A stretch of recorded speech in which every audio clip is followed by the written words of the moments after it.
Shri M Jayachandran,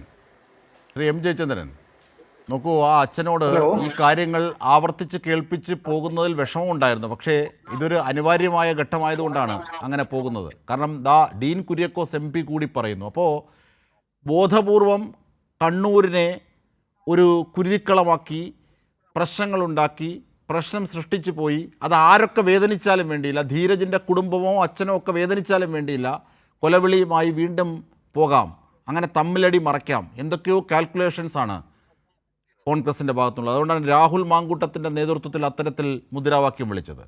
മാത്രമല്ല ഡീൻ കുര്യാക്കോസ് ആ കൊലപാതകികളെ സംരക്ഷിക്കും, അത് രാഷ്ട്രീയ നിലപാടെന്ന് പറയുകയും ചെയ്യുന്നു, ആവർത്തിക്കുന്നു.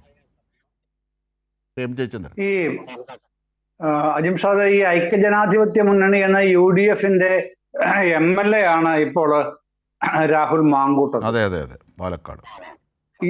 ഇതില് ഈ കേരളത്തിന്റെ ജനാധിപത്യ ശ്രീകോവിൽ എന്നാണ് എല്ലാവരും നിയമസഭയെ വിളിക്കുന്നത്. ഈ നിയമസഭയ്ക്കും MLA എന്ന പദവിക്കും ഈ രാഹുൽ മാങ്കൂട്ടത്തിൽ എന്ന MLA എത്രമേൽ അപമാനമാണ് വരുത്തി വെച്ചിരിക്കുന്നത് എന്ന വസ്തുത ഈ കോൺഗ്രസ്സുകാർ, UDF-കാർ മനസ്സിലാക്കുന്നുണ്ടോ? മനസ്സിലാക്കുന്ന ആർക്കെങ്കിലും, ഏതെങ്കിലും ഈ UDF-ൽപ്പെട്ട ഏതെങ്കിലും യുവജന വിദ്യാർത്ഥി സംഘടനകൾക്കെങ്കിലും ഇക്കാര്യത്തിൽ എന്തെങ്കിലും പറയാനുണ്ടോ? അതാണ് ഉയരുന്ന പ്രധാനപ്പെട്ട ചോദ്യം. ഏതായാലും ഒരു കാര്യം സ്പഷ്ടമായിട്ട് പറയാൻ ഞാൻ ആഗ്രഹിക്കുന്നു. ഇത് ഒരു MLA-ക്കും ചേർന്ന പണിയല്ല. ഇത്തരത്തിലുള്ള നയവും നിലപാടുമായി നീങ്ങുന്നത് ഒരു MLA-ക്കും ചേർന്ന പണിയല്ല. ഇപ്പോ ധീരജിന്റെ വധം, കൊലപാതകം നടന്നതിന് ശേഷം ഇന്നടക്കം ഈ കൊലപാതകത്തിൽ യൂത്ത് കോൺഗ്രസിന് പങ്കില്ല എന്ന് ആവർത്തിച്ച് ഉരവിടുന്ന ആൾക്കാരെയാണല്ലോ ഡീൻ കുര്യാക്കോസ് അടക്കം നമ്മൾ കാണുന്നത്, ആണല്ലോ. അപ്പൊ അവിടേക്കാണ് ധീരജിന്റെ അച്ഛൻ ഹൃദയം പൊട്ടി അദ്ദേഹം ചോദിക്കുകയാണ്, ഞങ്ങളെയും കൂടെ നിങ്ങളങ്ങ് കൊന്നു തരുമോ ആ കത്തിയും കൊണ്ടുവന്ന്? എന്തുകൊണ്ടാണ് അങ്ങനെ ചോദിക്കേണ്ടി വരുന്നത്? ആ കത്തി അറബിക്കടലിൽ പോയിട്ടില്ല, അത് ഞങ്ങളുടെ കയ്യിലുണ്ട് എന്ന് മുദ്രാവാക്യം വിളിച്ച് നടക്കുകയാണ്. മലപ്പട്ടത്ത്, കണ്ണൂരിന്റെ മറ്റു ഭാഗങ്ങളിലേക്ക് നടക്കുകയാണല്ലോ ഇവര്. ഇനി മറ്റു പ്രദേശങ്ങളിലേക്ക് നടക്കാൻ പോവുകയാണല്ലോ. അപ്പൊ അങ്ങനൊരു ഹൃദയവേദനയോടുകൂടി ഒരു പിതാവിന് കേരളീയ പൊതുസമൂഹത്തോട് ഉച്ചത്തിൽ ചോദിക്കേണ്ടി വരികയാണ്. അങ്ങനെ ചോദിക്കുന്നതിന് നേതൃത്വം കൊടുക്കുന്ന ഒരു കൂട്ടത്തിന്റെ അധിപനായിട്ട് മാറുകയാണല്ലോ ഈ മാങ്കൂട്ടത്തിൽ എന്ന MLA. അവിടെയാണ് ഞാൻ പറഞ്ഞത്, അത് എത്രമേൽ അപമാനകരമാണ് കേരളത്തിന്റെ ജനാധിപത്യത്തിന്റെ ശ്രീകോവിലായ നിയമസഭയ്ക്ക്, MLA പദവിക്ക് എന്നുള്ളതൊക്കെ കോൺഗ്രസും UDF-ഉം അതുമായി ബന്ധപ്പെട്ട വിദ്യാർത്ഥി സംഘടനകളും യുവജന സംഘടനകളും കാണുന്നില്ല എങ്കിൽ ജനങ്ങൾ കരുതി വെച്ചിട്ടുണ്ട് നിങ്ങൾക്ക് എന്താണ് തരേണ്ടതെന്നുള്ളത്. അത് കൃത്യമായി തരികയും ചെയ്യും. അതിനുള്ള അവർക്ക് ജനവിധിയാണല്ലോ അവർ നൽകുന്നത്. ആ ജനവിധിയിലേക്ക് അടുക്കുകയാണല്ലോ ഈ വർഷവും അടുത്ത വർഷവുമായി കേരളം. അത് കൃത്യമായി ജനങ്ങളുടെ ബോധ്യം അവർ നിങ്ങൾക്ക് നൽകുകയും ചെയ്യും. പക്ഷെ അതുകൊണ്ട് മാത്രം ആയില്ലല്ലോ.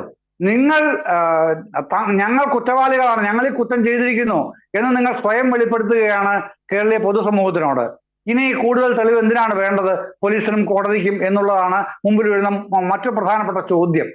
പിന്നെ മറ്റൊരു ഭാഗം, അടുത്ത ഭാഗത്തേക്ക് വന്നാൽ, ധീരജിന്റെ പിതാവ് അദ്ദേഹത്തിനെ അത്രമേൽ ഹൃദയവേദന അനുഭവിക്കുന്നു, നമ്മൾ കേട്ടുകൊണ്ടിരിക്കുകയാണ്. അദ്ദേഹം തന്നെ ചോദിക്കേണ്ടി വരുന്ന ഒരു സാഹചര്യം ഉണ്ടാവുന്നല്ലോ, എന്ത് അഹിംസയാണ് ഇതെന്നുള്ളത്. ഏറ്റവും പ്രധാനപ്പെട്ട മറ്റൊരു വലിയ ചോദ്യമാണ് അജിംഷാദ്. ആ ചോദ്യം, അഹിംസാ സിദ്ധാന്തം എന്ന് പറയുന്നത് അതൊരു മൂല്യബോധമാണ്. അതാണ് ഗാന്ധിയൻ മൂല്യബോധം. ആ ഗാന്ധിയൻ മൂല്യബോധത്തിൽ ലെവലേശം വിശ്വാസമില്ലെന്ന് അനുനിമിഷം തെളിയിക്കുകയാണല്ലോ ഈ കുട്ടി ഗാന്ധി കൂട്ടങ്ങൾ ചെയ്യുന്നത്, അല്ലേ? അതല്ലേ ചെയ്തുകൊണ്ടിരിക്കുന്നത്. എന്നിട്ടും പറയുകയാണ് അറബിക്കടലിൽ പോയിട്ടില്ല കത്തി, ആ കൊലക്കത്തി അത് ഞങ്ങളുടെ കയ്യിലുണ്ട്, അര ദിവസം മതി DYFI-ക്കാരെ ബാക്കിയുള്ളവരെ തീർക്കാനും തകർക്കാനുമായിട്ട്. എത്ര നിസ്സാരമായിട്ടാണ്, അതിലേറെ എത്രമേൽ നിർദ്ദയമായിട്ടാണ്, അതാണ് ഏറ്റവും പ്രധാനം, എത്രമേൽ നിർദ്ദയമായിട്ടാണ് അവർ ഇത്തരം കാര്യങ്ങൾ ആക്രോശിച്ച് നടക്കുന്നത്.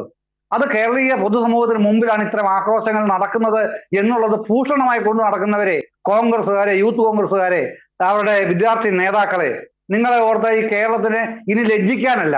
ഈ ഇദ്ദേഹത്തിന്റെ ധീരജിന്റെ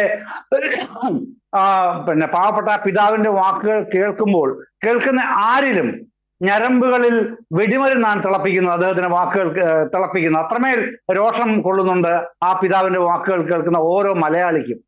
അത്ര ഹൃദയവേദനയോടെ ആ പിതാവ് ചോദിക്കുന്നത്, നിങ്ങൾ എന്താണ് കാണിക്കുന്നത്? നിങ്ങൾക്ക് ഇനിയും മതിയായില്ലെങ്കിൽ ഞങ്ങളെ കൂടെ കൊന്നു തരൂ. നിസ്സാരരായ നിരാലംബരായ 3 പേർ ഇവിടെ ഉണ്ടല്ലോ, ഞങ്ങളെ കൊന്നു തരൂ എന്ന് പറയുന്നത് കേൾക്കുന്ന കോൺഗ്രസ്സുകാരന് ഈ മനസാക്ഷി എന്നൊന്നും ഉണ്ടെങ്കിൽ മറുപടി പറയണം കോൺഗ്രസിന്റെ പ്രതിനിധിയായി ഇവിടെ ഇരിക്കുന്ന യുവ സുഹൃത്ത്. തീർച്ചയായും